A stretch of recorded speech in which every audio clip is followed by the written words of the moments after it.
Okay, hello again. So here we are for another episode of Q&A about science and technology for kids and others. So we have a few questions that were saved up here. Let me take a look at these. Okay, first question on the list here was, what actually happens with my computer when it crashes? That's an interesting question. Okay, so the first question is, uh, when a computer starts up, when you first power it on, the computer has to get ready to run the programs that it will use to respond to you. So when a computer's switched off, obviously it's not going to do anything. When the computer is switched on, for example, when you click the mouse, when you press a key on your keyboard, the operating system of the computer, which is just a program running in the CPU of the computer, has to respond to what you did and decide what to do. So, for example, a typical thing that would happen is when you press a key on the keyboard, the computer's operating system says, "Okay, you pressed an F key," and then it has to figure out what's it supposed to do right now if you press an F key. So to get to that point, the way it works is, okay, the operating system decides how to sort of operate the whole computer, and it decides how to connect you to specific programs. So a program might be, I don't know, a web browser, for example, or a word processor, or something like that. The operating system is responsible for telling your computer when a key is pressed on the keyboard, that should be sent to the word processor, or when a key is pressed on the keyboard, that should be sent to the web browser. And what's happening is, so when your computer starts up, so-called when the computer boots, the name boots has a very strange origin.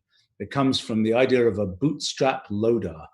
And there's a kind of a funny tale. I think it's a German sort of pseudo folk tale of a certain Baron von Munchausen, if I remember correctly, who I forget was somehow he managed to pull himself up by his bootstraps, which is kind of a thing that doesn't make a lot of physical sense, because if you pull, you can't make yourself go up. If you're sinking in a pond or something, by pulling on your bootstraps. I don't exactly know what a bootstrap is. I assume it's a strap that was used to attach leather boots or something. It doesn't really work to do that, but so it's kind of a funny concept. But this idea of a bootstrap loader for computers, the idea was, when a computer is not running any program, it has to start running a program to be able to tell it how to start running programs. And that's kind of like this pulling itself up by its bootstraps idea. So when you first switch on a computer, the computer has to start its operating system running, and its operating system is then going to decide what programs to start. Now, some computers, is not true with Windows or Macs, but it is true with Linux machines, for example. You can actually see the boot messages, and you'll see it saying things like starting disk driver, starting this, starting that, starting the other, and it will be line after line, typically a few pages of so-called boot messages, which say what the computer is doing when it starts up. And the end result is the computer is running this one master program, the operating system. And when you do things like type on the keyboard, those events go to the operating system. The operating system will then decide which program to send them to. Now, what tends to happen is that the operating system, if you tell your computer, run 3 programs, your computer, assuming it only has one CPU, only one core to actually run computations in, the computer has to decide, do you run the first program, the second program, the third program? So let's say you're trying to run 3 different calculations, and you're running some Wolfram language code, or you're running some complicated thing on your computer, but you're running 3 different versions of that.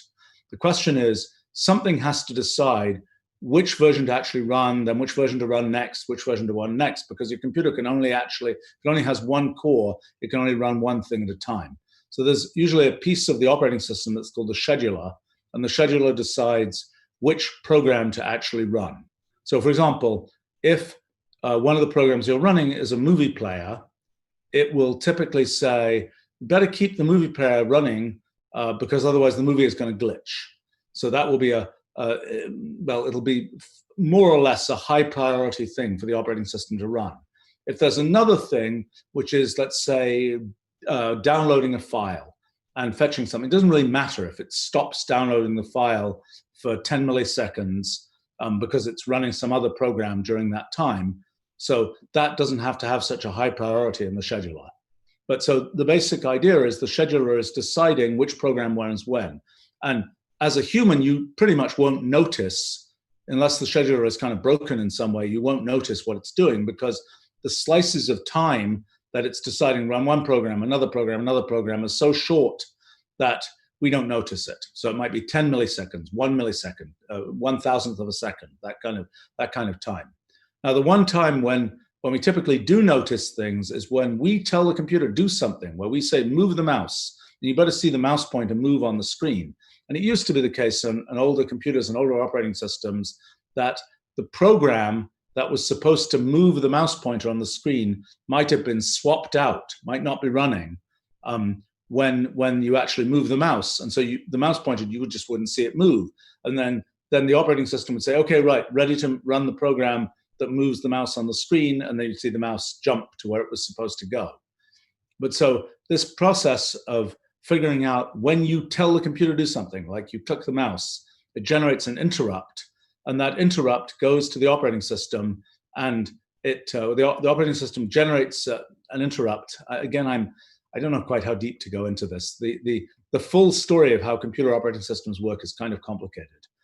There's usually a central piece of the operating system called the kernel of the operating system, and there are usually sort of separate programs that control things like access to the keyboard, access to the mouse, and so on.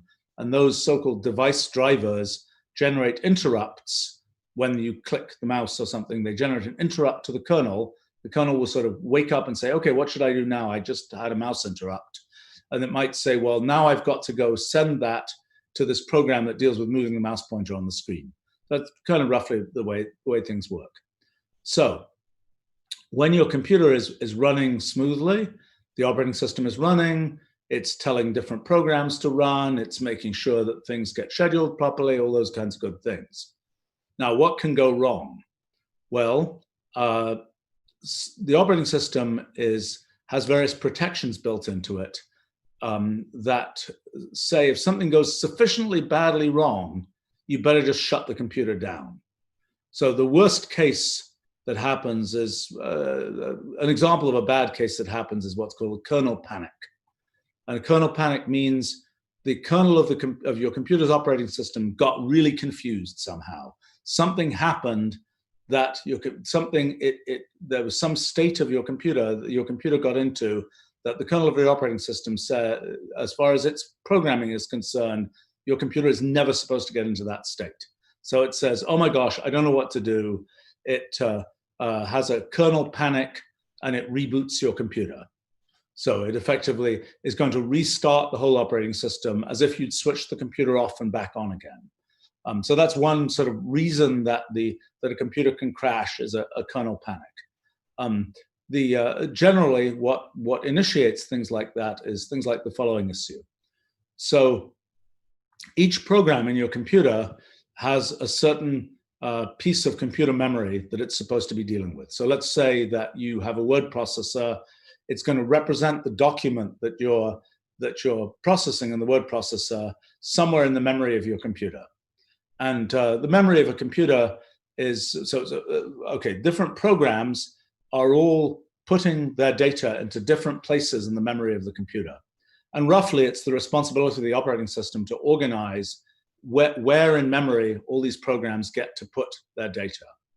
And your computer's memory will be laid out, and there actually are addresses in memory and they just have numerical addresses. So it goes from kind of 0 to something in the many billions if you have gigabytes of memory in your computer. Okay, that's the sort of lowest level of representing of how sort of data is put in the memory of a computer. In actual computers, for the last probably 30 years or so, there's been a concept of what's called virtual memory. And virtual memory is something where the addresses, the positions in memory, are allocated on a per program basis. So while your whole computer might have memory locations going from 0 to 10 billion or something, any particular program will be, as far as it's concerned, it's the operating system and think of the address translation unit, a lower level piece of the computer's setup, is making things so that as far as the program is concerned, it looks as if it's running its very own area of computer memory that just goes from 0 to whatever. Okay, so as far as the program is concerned, it's happily got this piece of memory allocated, and it's got a certain amount of memory. Maybe it has, a billion memory locations allocated to it. Okay, so program's happily running along. Okay, now what if somebody has made a mistake in the code for the program? Because in low-level computer languages, you can say things like, put this piece of data at this location in memory, at a location in memory with number 10,372,000, whatever. You say, put this data at that location in memory. So let's say you do that, but your program says to put the data at a location in memory that wasn't part of the memory that was allocated to that program. Then what's going to happen?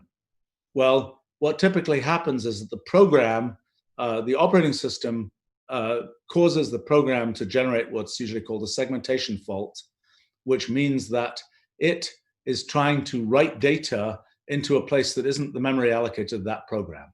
And so usually that will cause the operating system will then make the program stop running. The program will crash. So similar things can happen with the operating system. Similar kinds of issues about trying to write data into parts of memory where you shouldn't be writing data. For example, a good example of that would be the kernel of the operating system itself has a certain amount of memory that it uses to control the operations done by the operating system, like the scheduler, for example. And if somehow something is causing things to be, somehow through a mistake of some kind, the operating system, something writes data into that piece of memory that was supposed to be being used for the kernel of the operating system, the kernel of the operating system will freak out and will basically generate, for example, a kernel panic or something, and your computer will reboot itself. So when you run a computer for a long time, things happen. There are bugs in programs that cause segmentation faults. There are bugs in, let's say, device drivers where data coming in from different network ports or something, they didn't quite expect that this data would come in at the same time as another piece of data, and that causes something bad to happen. And usually what happens if you're running a computer, the operating system of a computer for, let's say, weeks or months, all these issues will kind of build up, all this kind of crud will build up, and eventually something will go horribly wrong, and the computer will panic in some way, and it'll then crash, and typically it'll reboot itself. So I don't think I've ever explained how any of that stuff works. I can go into a much greater level of depth about all of that stuff. I don't think I've ever told anybody how any of that stuff works. It's part of kind of the low level operation of computers. It's definitely fun to see if you can look at most operating systems, somewhere there's a file that shows you the messages that were generated during the boot sequence for your computer, and that kind of gives you a view into what's really happening inside your computer. And it'll say things like /dev/tty_p1, and it'll say this is coming to life. That means that's a device that is a keyboard device, for example, its driver is being started by the operating system. Or there'll be a thing that says things like a disk is being checked.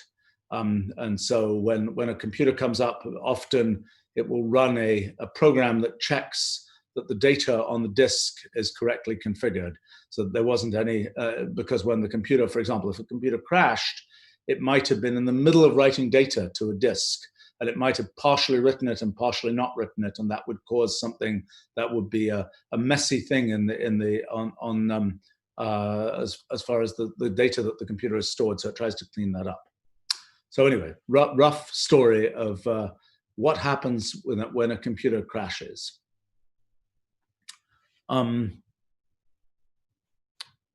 Okay, so there's a question from Alan here. How come the humidity inside a cloud is 100% and right next to it, it's practically zero? Oh, that's an interesting question. Okay, so here's the basic story.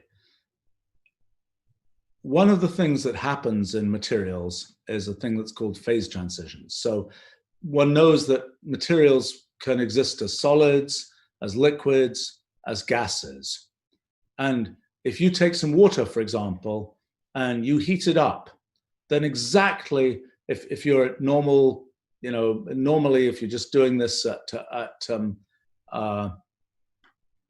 your normal sea level place, so to speak, you heat up water, and at 100 degrees centigrade, the water, if you make the temperature of the water, when it's below 100 degrees centigrade, it's liquid water. When it's above 100 degrees centigrade, it's steam, it's a gas. Or what is it, 240 degrees Fahrenheit, is that right?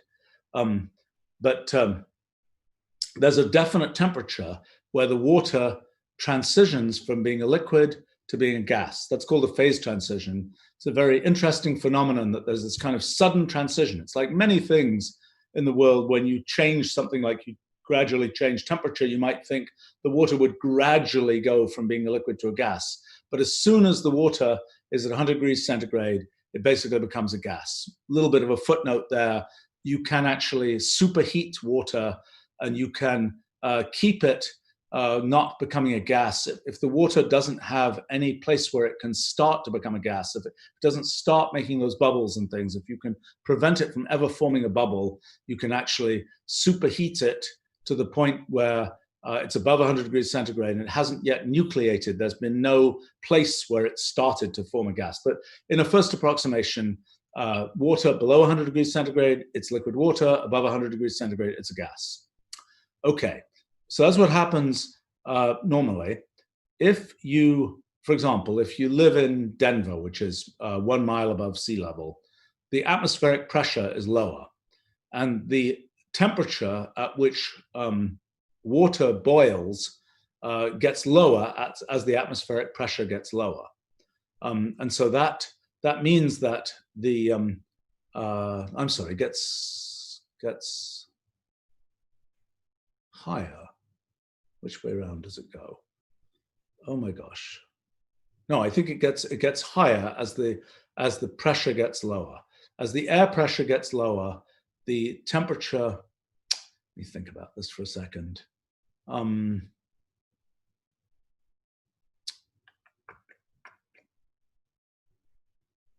Well, let me keep on with the explanation, and that will come out as we try to explain more.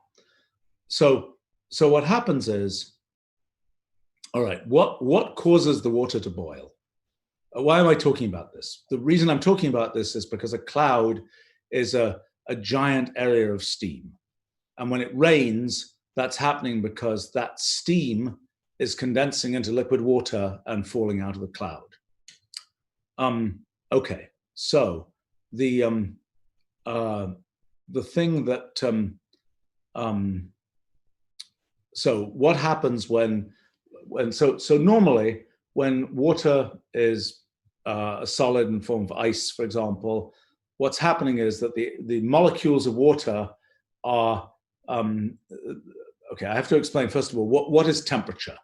So temperature is the average energy, the average kinetic energy, the average speed actually of molecules in the material.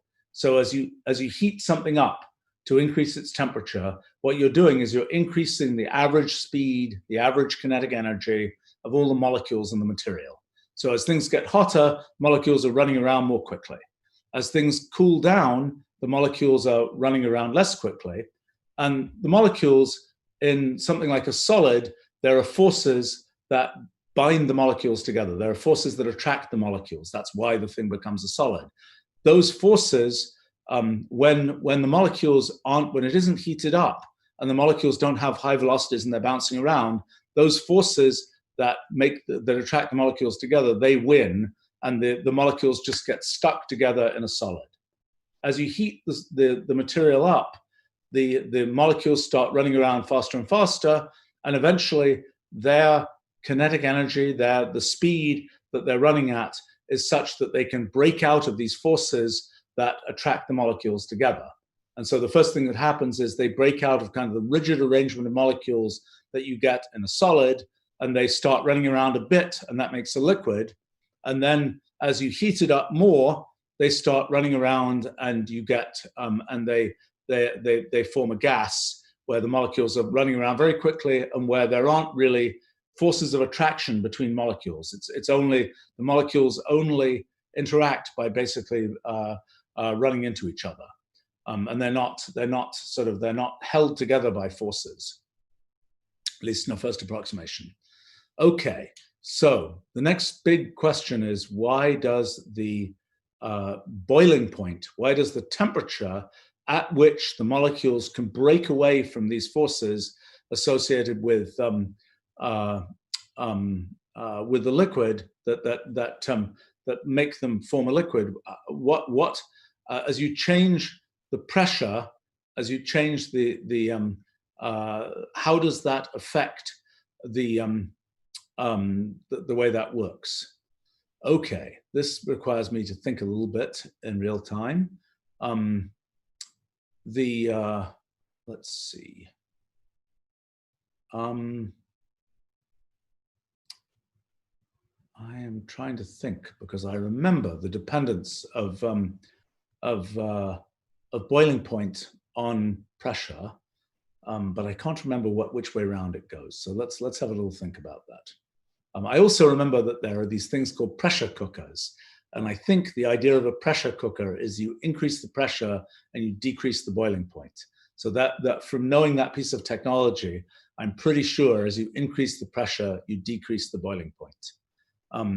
But let's think if we can think this through. So as the pressure decreases, so within the liquid, it doesn't really matter what the pressure outside is, because the liquid is being held together by its own forces of molecular attraction.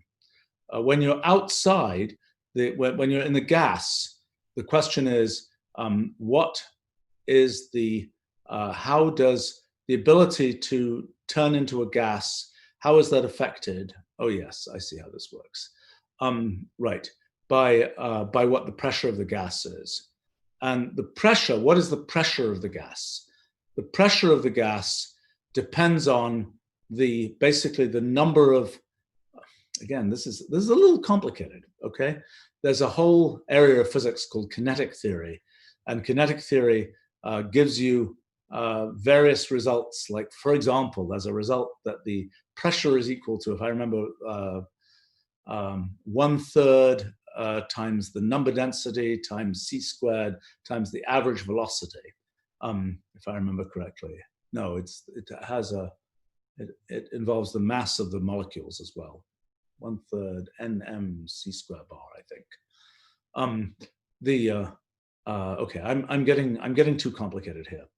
Let's just say that the main bottom line is the temperature at which water becomes a gas will vary with pressure.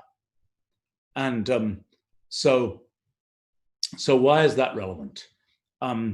It's relevant because as you go up in the atmosphere, the pressure progressively goes down. But exactly how the pressure goes down depends on air currents and all kinds of other things. This is getting very complicated. I'm sorry. The basic bottom line is the outlines of clouds are determined by the pressure, temperature, and humidity of the air. And there is a particular value, there's a sort of critical value, it's kind of a phase transition type thing, where you get the formation of, we get a cloud. And again, it's a little complicated because it involves this thing called the critical point, which is the, okay, so when you have like a liquid and a solid, they're very distinct kinds of things. You can really tell whether something is a liquid or a solid, at least most of the time. A solid, you kind of bash on it and it moves. A liquid, you kind of put your hand in it and you can move your hand through the liquid. So most of the time, solids and liquids are really distinct. Now, it's a little tricky because things like glass that you find in a window, for example, that's kind of a combination solid-liquid thing. And in fact, over the course of hundreds of years, the glass in a window will gradually flow like a liquid and get sort of thicker at the bottom because of gravity. But in a first approximation, solids and liquids are really distinct kinds of things. So you might say, well, liquids and gases are similarly distinct kinds of things, but actually they're not. There's this notion of, a little complicated. You can make it so that a liquid is, it's a liquid which is very low density, and it's a gas that's fairly high density. And in both a liquid and a gas, the molecules are just sort of running around. In a liquid, they're kind of constrained in where they can go by these forces between them. In a gas, they're kind of not constrained where they can go. But there's sort of a so-called critical point, which is a sort of crossover where if you're looking at something at the critical point, you kind of look at it, it's kind of this thing that looks a bit like a cloud, and there's good reason for that, where you kind of can't quite tell if it's a liquid or a gas. It's kind of like a gas, except you can't see through it. It's opaque. It's full of little tiny, but you can also think of it a little bit like a liquid because it has little tiny droplets of liquid in it. And right at that critical point, one of the characteristic features is that it has droplets of all sizes, or roughly all sizes, from the very, very tiny to the much bigger. And that's an important feature of clouds, and what makes them white and things like that is the presence of these essentially droplets of different sizes. I'm getting way too complicated on this, and I'm not doing a good job here. I'll say one more thing about clouds and their formation.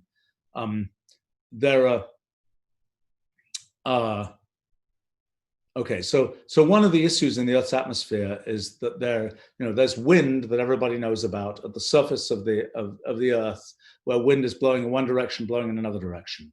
If you go up in the atmosphere, you'll find that there are updrafts and downdrafts. There are places where the air is circulating vertically.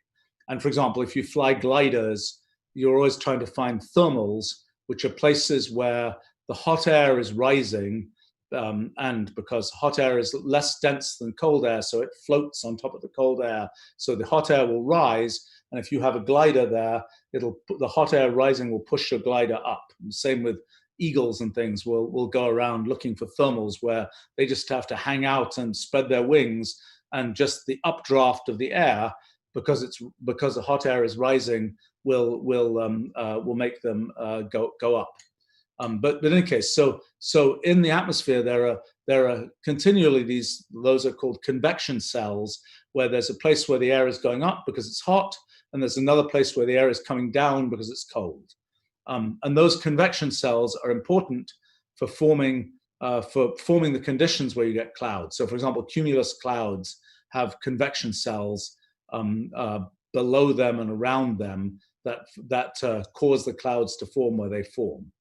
I mean, one of the things that's another question you might ask is, okay, a cloud is a bunch of water vapor. What makes it turn into rain? And roughly what happens is that when the pressure and temperature gets to a certain value, the droplets in the cloud will start getting bigger. It'll be sort of closer to being a liquid, and more water vapor will be accreting onto the surface of these droplets. And then there's a critical size, I think it's 18 microns, if I remember correctly, where the these drops will get big enough that they start falling under gravity to the point, and they end up, as they fall, they'll kind of run into each other, and these drops will collide, and they'll merge, and then they'll get big enough that it's no longer the case that they can be kept aloft in the air just by air currents pushing them up. They get too heavy, and they'll fall through the air, and then they fall out as rain. And that's kind of how rain arises in clouds. Okay, that was a bit of a messy answer, so sorry about that.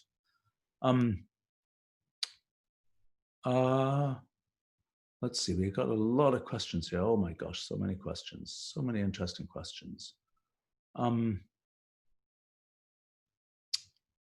Well, there's a question here from Mahmoud. What is your opinion, Leonard Euler or Albert Einstein? Well, I suppose that's compare and contrast these two individuals.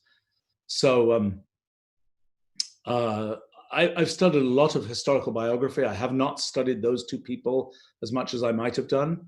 But to give you some sketch, Leonard Euler was a mathematician, lived in the 1700s. Albert Einstein was a physicist who lived in the first half of the 20th century, around 1870 to about 1950. So very different kinds of characters. Leonard Euler was really the person who took calculus and things like calculus in mathematics and kind of made them streamlined. I mean, people had talked about calculus before Euler, but Euler really made it into an efficient tool, and lots of the exercises that people do in calculus books today were things that Euler originally worked out. And Euler invented some other important things. So a lot of the mathematics that we use today, Euler really systematized. So for example, pi, the ratio of the circumference to the diameter of a circle, 3.14159, etc. Euler didn't invent pi.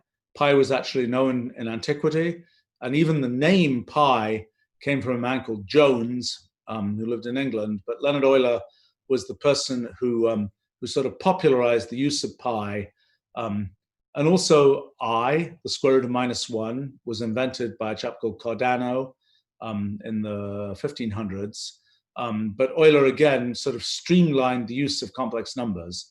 And famously, Euler was, I think, responsible for the formula e to the power e, the exponential constant, to the power I times pi plus 1 equals 0. A very famous fact in mathematics that relates different mathematical quantities. Some people think that the e for the exponential constant for exponentials 2.71828, that number, that e is named after Euler. It isn't. That e is named for exponentials, but Euler was much involved in talking about e. He also invented graph theory. He was the first person to really talk seriously about abstract graphs, just networks where you say there are these points and you connect them together in a certain way. You just talk about the connectivity of points. Actually, his reason for doing that, he lived in a city called Königsberg that is now in Poland, I think. It was in Germany for a while. I think it's now in Poland. But in Königsberg, they might be wrong. It might be in Germany. But in any case, in Königsberg, there was a river, and there was an island in the middle of the river, and there were these bridges between the mainland and the island, and there was a pattern of 5 or 6 bridges. And so people on Sunday afternoons in Königsberg, they would go out and they would try and take a stroll around the island and the bridges and so on. And there was a question: could you go over the bridges of Königsberg in such a way that you go over every bridge just once, but you don't, you never retrace your steps. You never go over the same bridge more than once. And so that turns out to be a problem in graph theory, and Euler solved that problem and I think showed in the case of the bridges of Königsberg, you couldn't do that. You couldn't just go over every bridge once and only once. And that kind of way of going through a graph, because you can think about the different paths you can take over this bridge, over that bridge, et cetera, as being these different paths going through this graph of different connections. And that the thing he invented there is called an Eulerian circuit, of whether you can go around a graph or not. And there's just a simple criterion in terms of the number of edges that meet at a particular point on the graph, to determine whether you can make an Eulerian circuit or whether you can stroll over the bridges of Königsberg on a Sunday afternoon or not. But so Euler was responsible for inventing all sorts of things that sort of streamlined mathematics. A lot of stuff with differential equations. I have a copy of Euler's collected works. They're big. They're a whole shelf of the things he wrote in his life. He wrote a lot of stuff. So that was kind of Euler's story. Einstein was a very different kind of character. He was a physicist, and he wrote comparatively little, but he wrote some very high impact things. He basically, he invented the idea of photons, basically. He figured out relativity. He figured out general relativity, the theory of gravity. He figured out a bunch of early things in quantum mechanics. He always used to say that mathematics was a struggle for him, which was kind of funny because a lot of the physics that he did used advanced mathematics of its time. But he was sort of lucky because he didn't really have to invent that mathematics. That mathematics had all been invented, particularly the mathematics of differential geometry, which he used in his theory of gravity, had all been invented like 20 years or so before he had to use it. So he had to understand enough of the mathematics to use it in his physics, but he didn't have to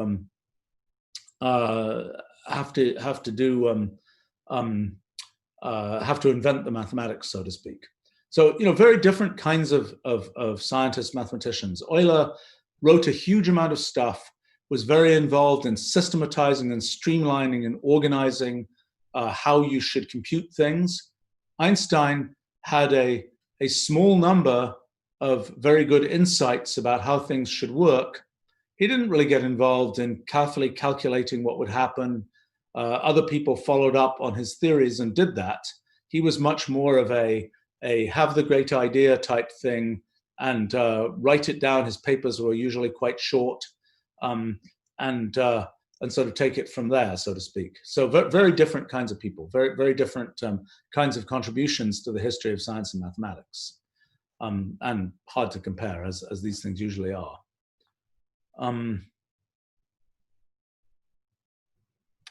Let's see.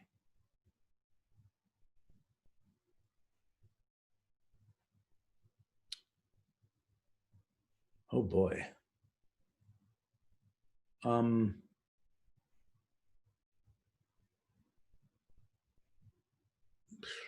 So many questions here.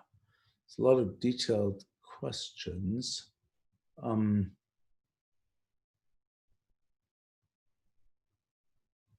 Well, there's a weird one here. How important is money in science?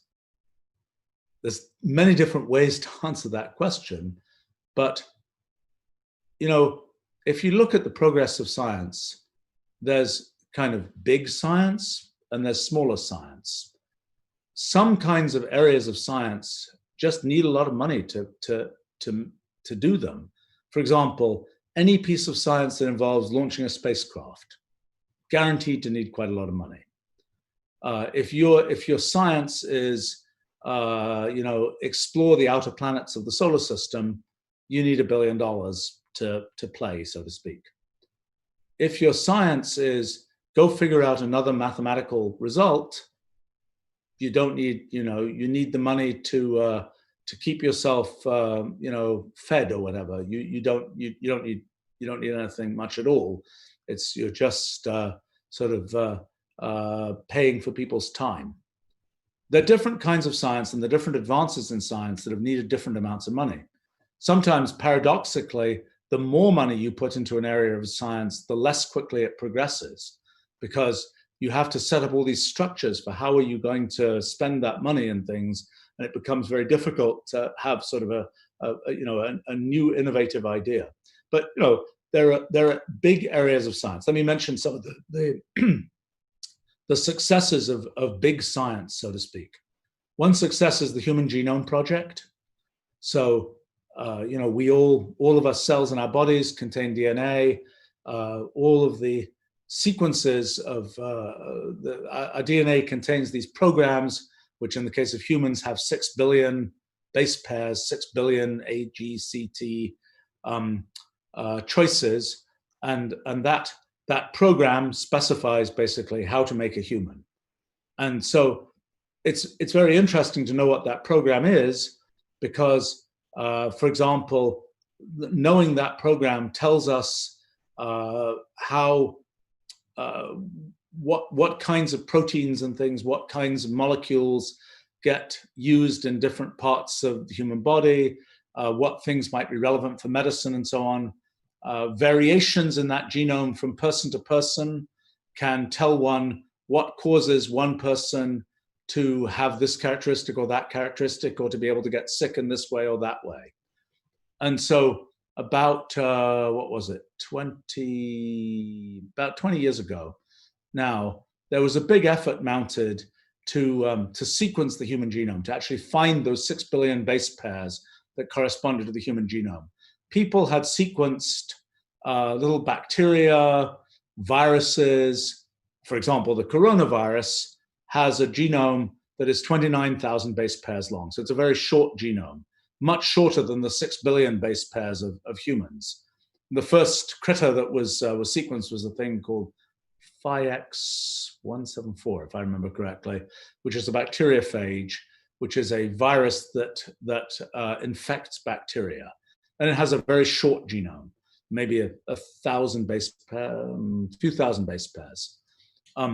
And that was comparatively easy to sequence. But it was clear it was important to sequence the human genome, which was much bigger than any genome that had been sequenced before. So there's a big effort mounted to sequence the human genome. It's an interesting case because the US government paid for an initiative to sequence the human genome, and some companies paid for an initiative to sequence the human genome. And actually, the companies ended up doing it first. And then there was a big partnership between those groups. But it cost a lot of money to do, and it was sort of a big science project that has been quite important, has been sort of a defining thing in areas of biology. It hasn't quite yet kind of perhaps lived up to what people might hope it would eventually achieve. I mean, I for example, got my genome sequenced about 10 years ago, get this disk drive back of here's your genome. And, I can pull it up on my computer and I can look at any part of my genome and see, how is that part of my genome exactly the same as everybody else's genome or not exactly the same?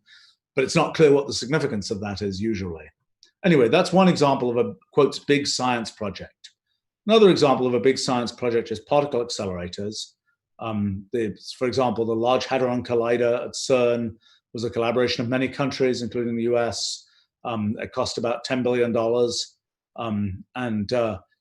It's this thing that accelerates protons and antiprotons to very high speeds, very close to the speed of light, and makes them crash into each other to find out basically what other particles exist. They crash into each other at very high energy. They produce these big showers of particles, and that's where the Higgs boson particle was discovered, for example.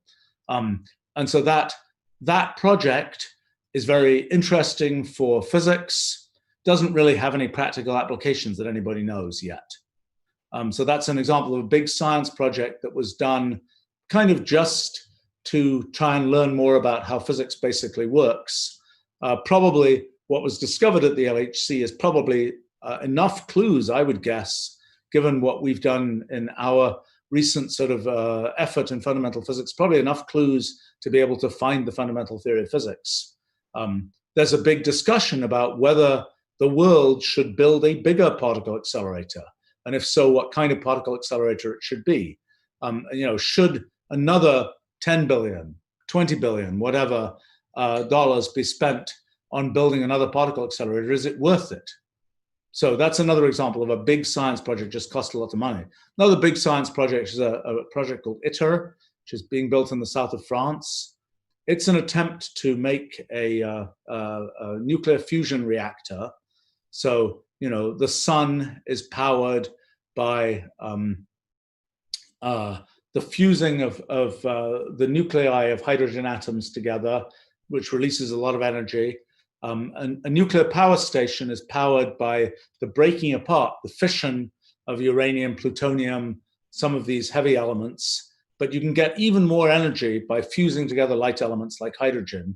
And the question is, in a hydrogen bomb, that happens explosively. But the question is, can you do that in a controlled way? Can you make a controlled nuclear fusion reactor? And people have been trying to do that for more than 50 years now by heating up hydrogen gas to the point where the nuclei of the hydrogen are going fast enough that when they run into each other, they fuse. It's been very difficult to do that.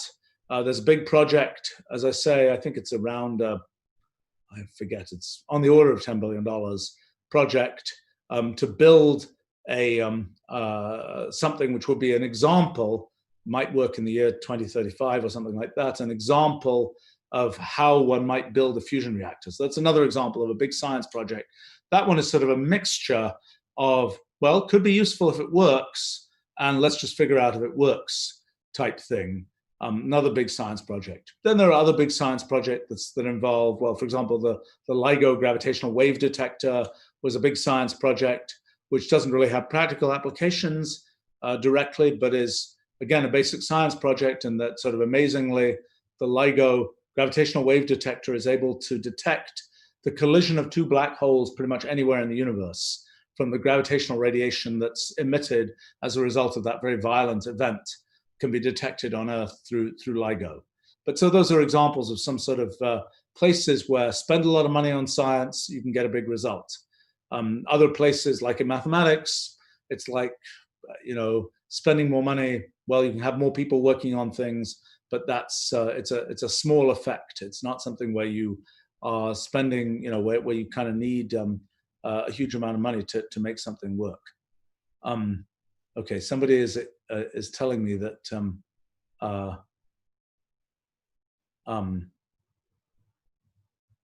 various people are pointing out the boiling points increase with pressure, which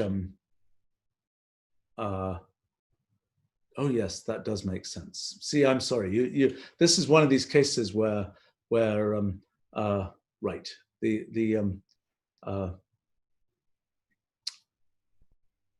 it's a little bit difficult to think that through, but yes, okay. So sorry about that.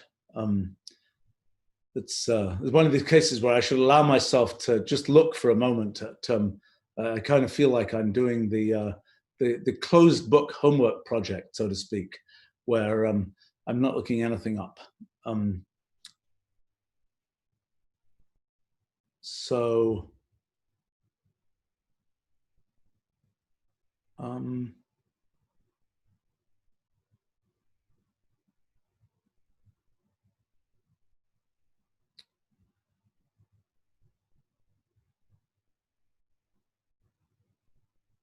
Let's see. Oh boy, there are a couple of questions about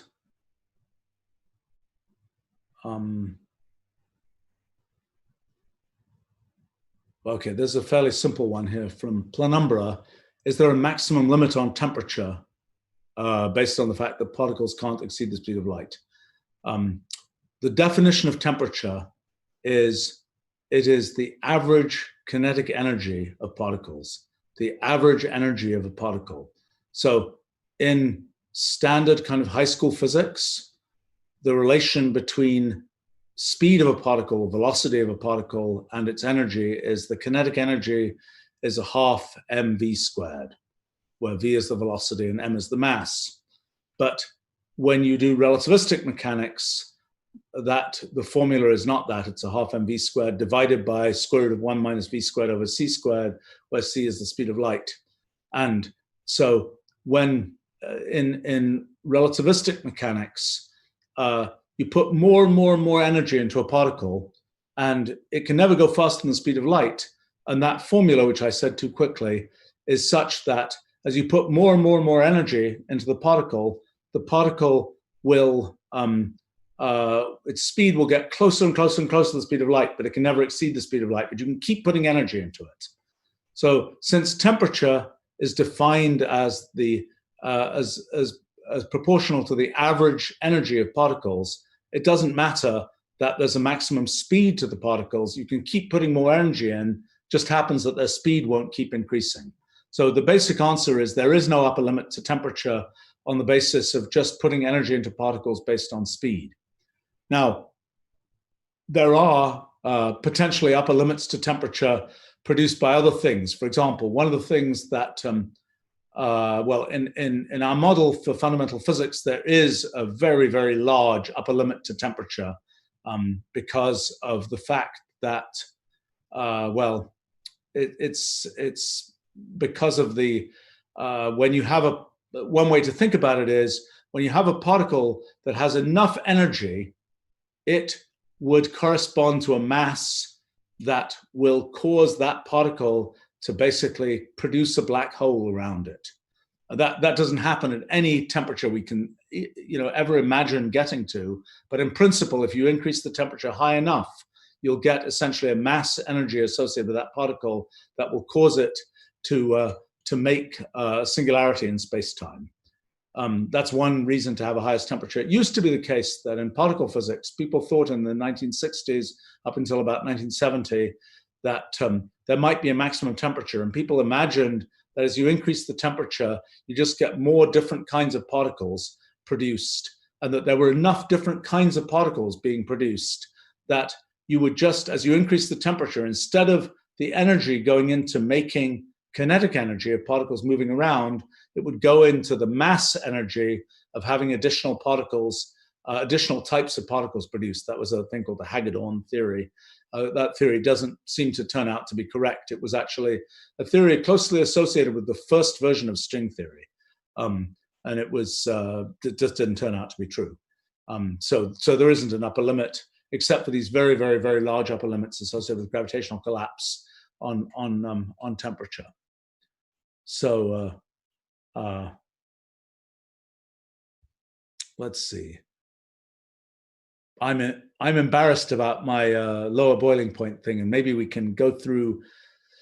It's always tricky because, when you think about these physical effects, there are lots of different kinds of things that happen. It's like one of my favorite examples is if you fly small airplanes. So the airplane is going along the ground, and it always says, when you take off the airplane, you have to push down the right rudder. I think that's the right way around. I haven't done it for a long time, of the plane to stop the plane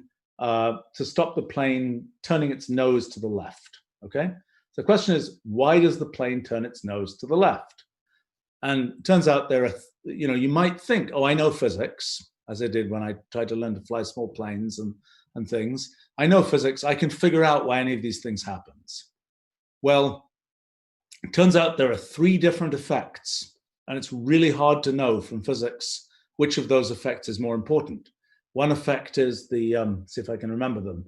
One effect is that the propeller of the plane acts like a gyroscope. It's kind of has an angular momentum, and as you turn that, the propeller is rotating in a particular direction, like clockwise or something, depending on which way you look at it. And as you turn the nose of the plane up, you're turning the angular momentum, and that produces a torque. That goes one way. Another thing that happens is that the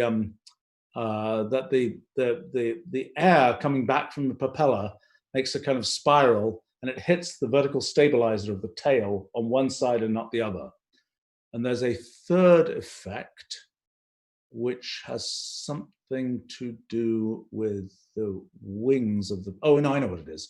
The third effect is the propeller is oriented in a particular direction. Because the propeller is going to be spinning one way, the blades of the propeller are turned in a particular fashion because it's trying to push the air back, given that it's rotating clockwise or whatever. And as you tip the plane, the way that the propeller is like a little wing attached to it's kind of like acting like a little tiny wing. And as you turn the plane, the angle of attack, the angle at which the little sort of pseudo wing that is the propeller hits the air changes, and that produces another effect that goes in one direction or the other. And I think so it's one of these cases where it's like, okay, you think you know the physics, you can kind of guess that these effects, I wonder if there's any other effects. And it's hard to know what the answer is going to be. So similar, okay, we've got, this is good. People are checking me here. Okay, let me correct another thing. Königsberg was in Prussia, that I knew, but it's apparently now Kaliningrad in Russia. So it ended up, so a bunch of Prussia ended up in Poland, but Königsberg is now in Russia. Anyway, let's see. So, question here from Suit Zero: What's a good way to gain intellectual confidence when there's so many interesting things? How do you choose what to work on or what to concentrate on? Yeah, well, interesting problems. I mean, I think the way to get confidence about intellectual kinds of things is to do stuff and see that it works out. Don't pick things to do. You know, it's always a challenge to pick things to do that are not too easy that you're kind of bored with doing them, but not so hard that you can't do them. And you know, I know in my life, I tend to find out that projects I try to do, even when I think they're going to be kind of easy, it turns out you can dig deeper and there's something not so easy about them to be found. So sometimes it's a good idea to start on projects where, even though they seem kind of easy, but if you say, well, if I do this project, you know, you start doing it and you realize, well, actually, there's this question you might ask, there's that question you might ask, and you can dig deeper and deeper and eventually find out that you're doing a very interesting project that was kind of harder than you expected. But I think the main way to get confidence is to do things and see the results. I don't think I think, I mean, everybody is different in this respect. I kind of, with my particular personality, really like doing stuff that people haven't done before. I find that very sort of satisfying to think that I'm making a unique contribution to something by doing something people hadn't done before. And it always sort of extra bonus points, when a little bit of extra bonus points, it doesn't really matter, but when it's things where when people say, oh, that's something that isn't possible.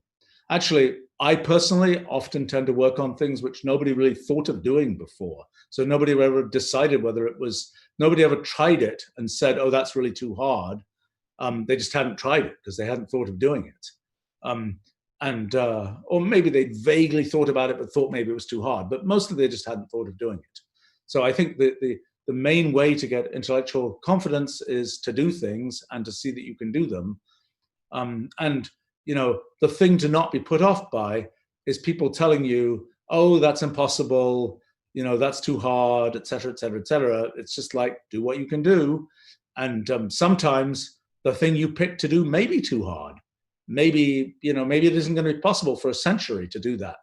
But usually, even when you pick something like that, there's a sort of a halfway point that you can get to that is not so hard and is achievable. So that's my comment on that.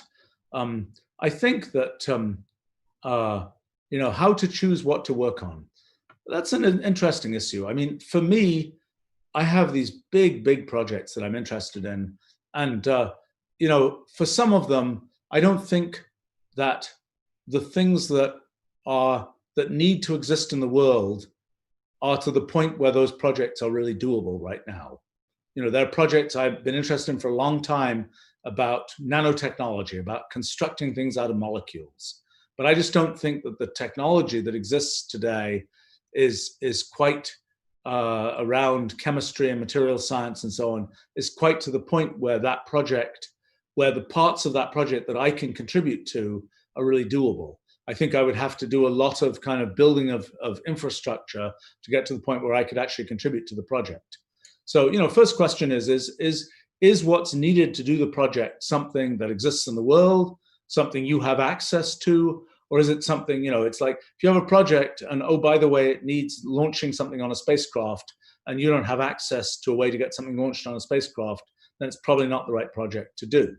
So, that's always a constraining feature.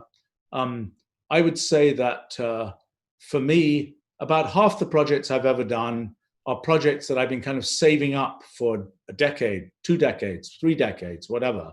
They're projects I've thought about for a long time. And half the projects are projects where I just got the idea that this was now possible, given the things that I know and so on.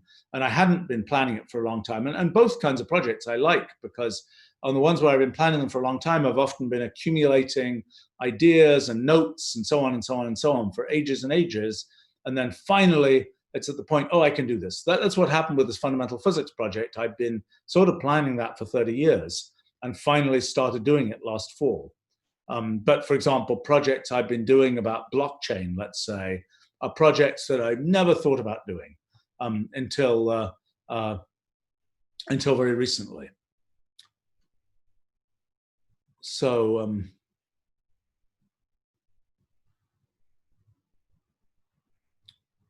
let's see.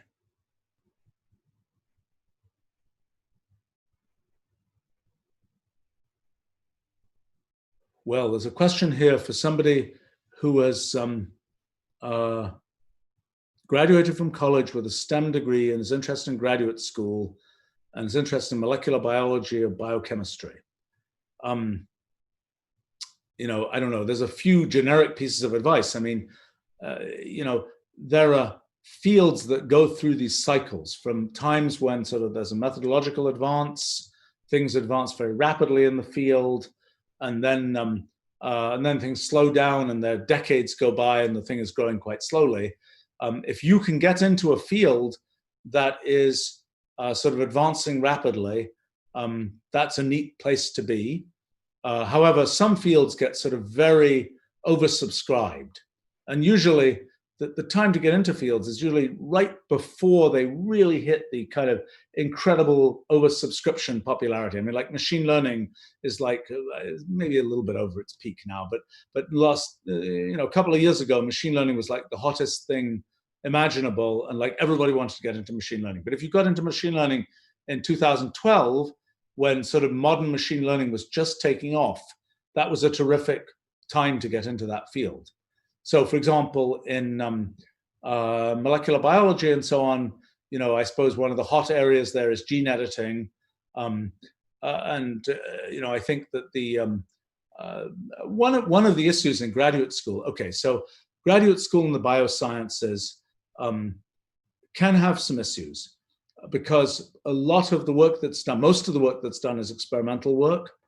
And a lot of that experimental work has to have people actually, pipetting things and cleaning test tubes and all those kinds of things. There's a lot of kind of manual work that has to be done.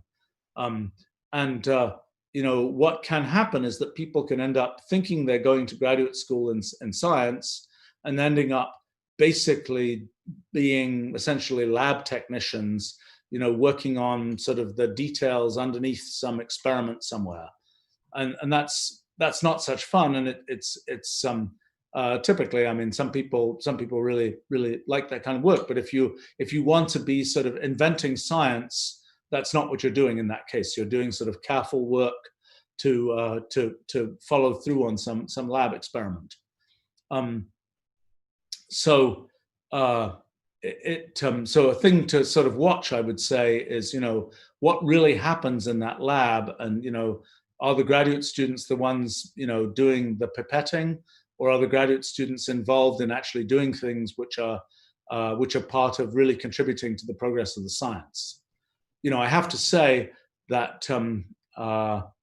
the future of kind of lab experiments, I think, is going to be very different from the past.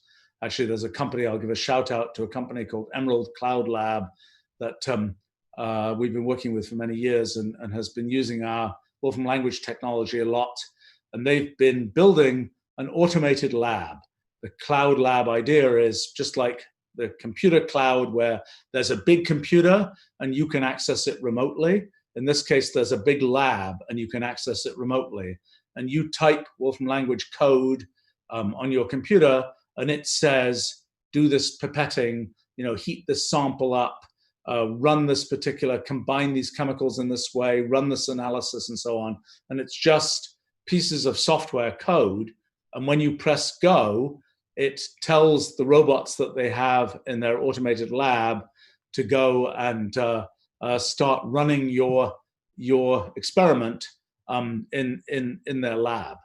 And I think that's that kind of automation is going to be the future of biology and chemistry labs. And I think that's going to change for the better the experience of sort of people in graduate school in the biosciences, because the things that sort of can be automated will be automated, as opposed to them being fed to students to get done. So I think that's the story there.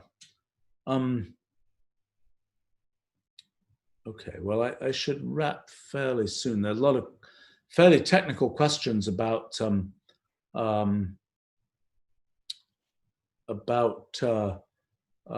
physics, which I think I should answer in a different at a different time here. Let's see. Oh, there's a question. I'll answer one here. A couple more here. About a certain Nicholas Bourbaki. That's a fun story. So Nicholas Bourbaki was a fictional mathematician, and originating in the 1930s, I guess. So what happened was that in mathematics, mathematicians were studying particular kinds of problems in particular kinds of ways. And in fact, Leonhard Euler, mentioned earlier, had pretty much defined a lot of the kind of way to think about, way to write down notations, approaches to lots of kinds of mathematics, a sequence of well-known mathematicians like Gauss and so on had sort of followed on from that. And there was kind of a tradition about how mathematics would be done.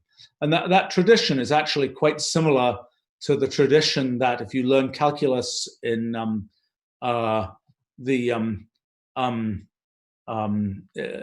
if you learn calculus in high school and so on, the kinds of things that people like Euler did, and to some extent even Gauss, are the kinds of things you will learn. If you do college mathematics, those are the kinds of things you will learn. Okay? Well, there was an idea that mathematics should be done in a more abstract way. Instead of talking specifically about numbers and lines and triangles, that maybe one should talk about mathematics in terms of general kinds of, morphisms and spaces and cohomologies and all kinds of things that are very generalized versions of the more concrete kinds of things that you might learn about in high school or college mathematics. So there was a group of, at that time, young French mathematicians who really wanted to push this idea of thinking about mathematics in a more abstract way. And so they decided they would write kind of the definitive textbook of abstract mathematics.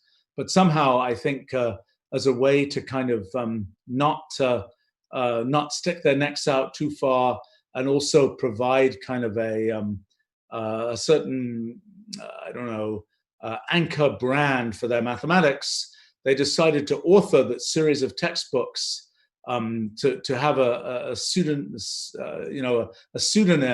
for that group that would be the author of these textbooks, and that the author they chose was a Nicholas Bourbaki, who had been some minor general, I think, in the Napoleonic Wars, but had nothing to do with these books. And it was just a pseudonym for this group of mathematicians. I knew one of these mathematicians, actually, a person called André Weil. Towards the end of his life, I happened to work at the same place, at the Institute for Advanced Study in Princeton, as he did. So that's my one data point of people from the Bourbaki group. But the sort of the tradition of mathematics that the Bourbaki group introduced was a tradition of a much more abstract mathematics. And it's sort of that's for the pure mathematicians who are professors of pure mathematics and so on. It's much more in the Bourbaki tradition of mathematics that they tend to operate. There's been a little bit of a trend in the other direction in recent years, but it's more in that tradition than in the tradition of kind of the Eulers and Gauss type tradition from the previous century. That was sort of the thing that was achieved. I'm not sure that everybody really liked the Bourbaki approach. It's very abstract. One of the kind of principles of the Bourbaki approach is do mathematics in a very pure way, completely abstracted from any possible applications. So, for some people that's good. For some people that's not so good. But that was kind of an idea from that. All right, maybe one or two more here, and then I really should go. There's a question from Joan here at the end. Do you think only rich people can, quotes, do science? There is no clear correlation between people. It's like so many things in the world, there is it's a completely independent parameter, I think. In the past, in the 1700s, maybe even early 1800s, but particularly 1700s, 1600s, about half the people who did science were independently wealthy and did science just as a hobby. They weren't paid to do it. Many famous scientists from those days were in that category of they did science because they wanted to do it, and it wasn't what they did to make a living. Other scientists, Isaac Newton was one, did science for a living. They were professors at universities, and they were paid to teach. Newton was, I think, not a very good teacher at all, but he quickly got a position where he could do science. Now other people, like, for example, Gauss, who I mentioned, I think Euler also, they were court mathematicians. So they were basically working for the government, so to speak. They would be brought in, like Gauss, for example, was kind of brought in to help with the surveying of part of Germany. Actually, that very practical project led him to invent what's now differential geometry. The very important theoretical area was the result of that sort of practical project he was given.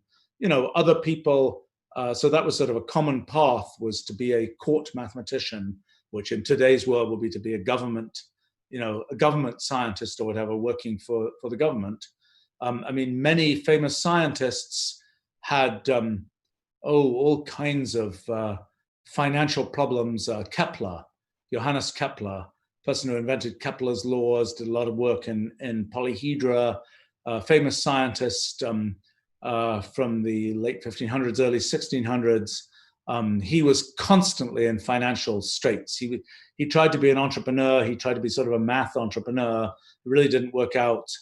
He had the terrible misfortune that his mother had been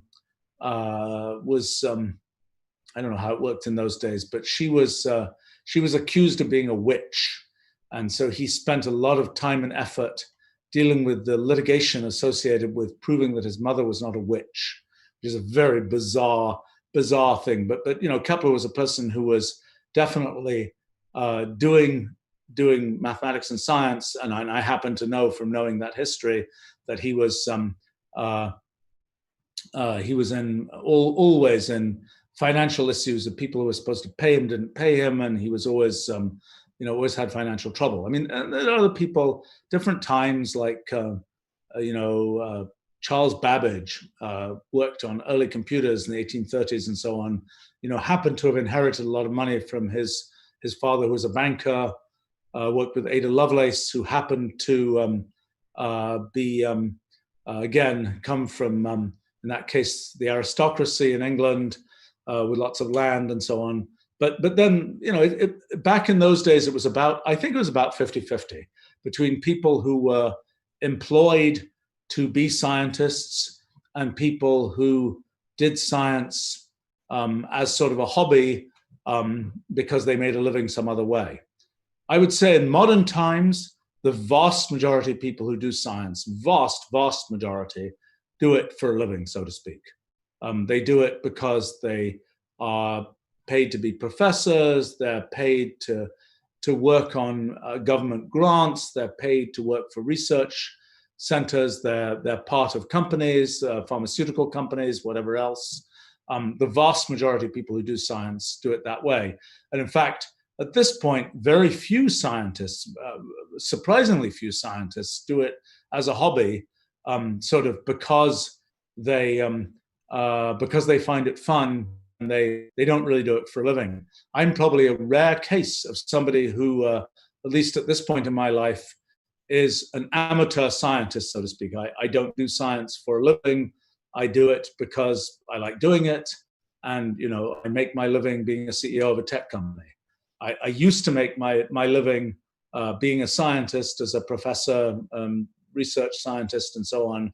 But for the last 33 years now, I made my living as a CEO of a tech company. Now, another question is, if you look across the world at different countries and to what extent science can be done by different countries, that's another interesting question. When does it make sense for the government of a country to put money into doing science? If your country has to make a choice, are you spending the money to build roads? Are you spending the money to provide food for people? Are you spending the money to run your military? Are you spending your money to do science? Most of the time, science in most countries isn't high on the priority list. Now, when there's a pandemic, science gets a big push up because science is important. Although, again, sort of the science that gets done in a pandemic is very much oriented towards, let's find a vaccine, let's find therapies, let's understand how the pandemic spreads, those kinds of things, rather than let's study the basic science of viruses. Although I'm sure that the existence of this pandemic will greatly enhance people's interest and being prepared to spend government money on doing things. But if you look at the countries around the world, there's a lot of difference in the amount of money that the government chooses to spend on science, and that's probably correct in the sense that there are countries where having what one point is, if you have a country like the US with a very large economy, in the case of the US, the largest economy in the world, if there is some new scientific discovery that makes it more efficient to do something that can be done as part of the economy, then if you have the largest economy, you're likely to have the largest benefit from that. And so, putting money into purely basic science for sort of long-term effects on an economy makes sense in a case like that. If you're a small country where your effort into funding basic science will be a small drop in a big ocean, it makes it less clear. I think some countries have had as a trade-off. If you're a small country and you put money into a particular kind of science and you become the best in the world at that particular kind of science, that can be a big win. But the other thing to realize is it's often useful in a country to make sure that there are some people doing basic science, because it gives you, it keeps a certain group of people who might be important.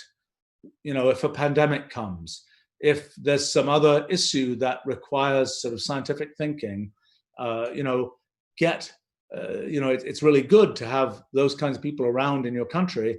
And if you said, well, we're just not going to do any basic science across all these areas, then the people who really want to do that kind of basic science, who might be able to leave the country, will just leave and go somewhere else and do their basic science somewhere else. I mean, in my own case, I grew up in England, in the UK, and I was really interested in doing particle physics, and there wasn't really that much particle physics being done in the UK, and so that's why I moved to the US.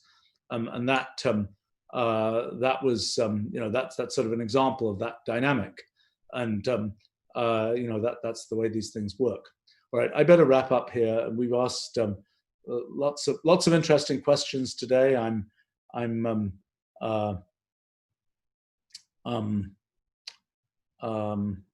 Yeah, look forward to doing this again. I think I enjoy the kinds of questions people are asking. I hope you find these sessions interesting. While the interesting questions come in and people seem to find it interesting, I'll keep doing these live streams. So for now, bye-bye, and hope to see you again next week. Okay, bye.